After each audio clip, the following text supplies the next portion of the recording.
Assalamualaikum dan selamat sejahtera. Saya Cikgu Nazatul Ashikin akan menyentuh tentang subtopik pengendalian bahan radioaktif dan sisa bahan radioaktif. Pernahkah anda terfikir bahan yang mampu menyelamatkan nyawa manusia juga boleh membunuh tanpa suara? Itulah bahan radioaktif.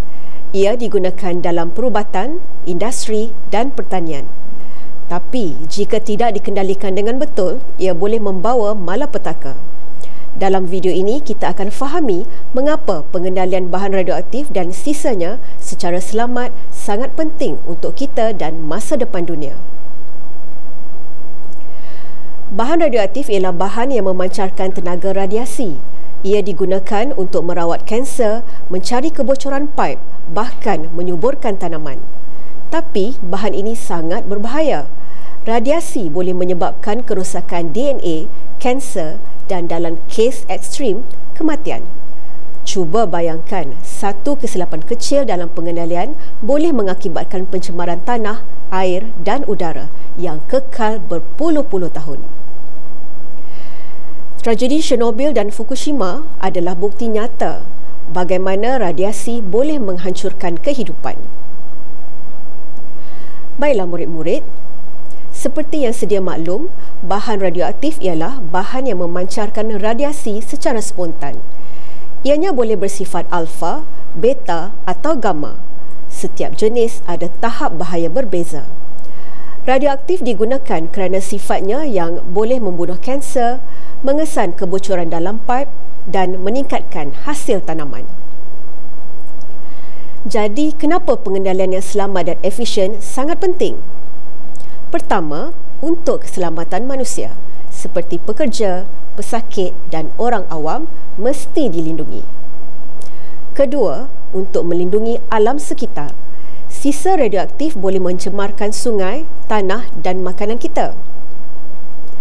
Dan ketiga, untuk mematuhi undang-undang.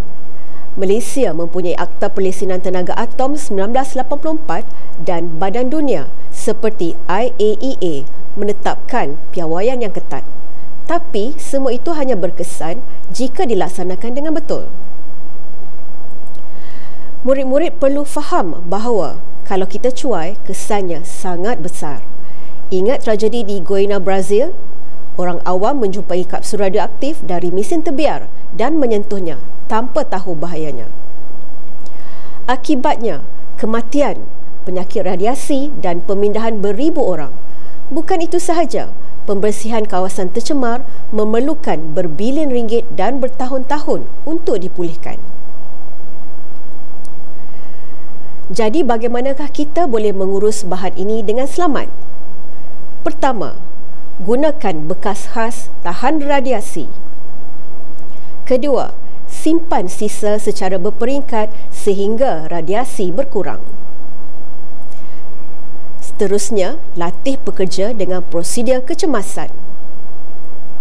Dan jejak semua pergerakan bahan dengan sistem yang moden. Radiasi dari bahan radioaktif boleh menembusi kulit, logam nipis, malah dinding konkrit jika tidak dikawal.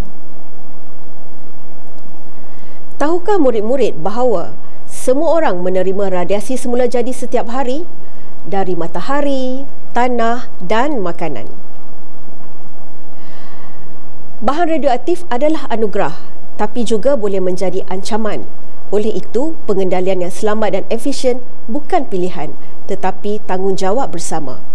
Tidak kiralah sama ada dari agensi kerajaan, pekerja, orang awam, kita semua perlu peka. Jaga bahan radioaktif, lindungi nyawa, lindungi alam. Masa depan bergantung pada apa yang kita lakukan hari ini. Terima kasih.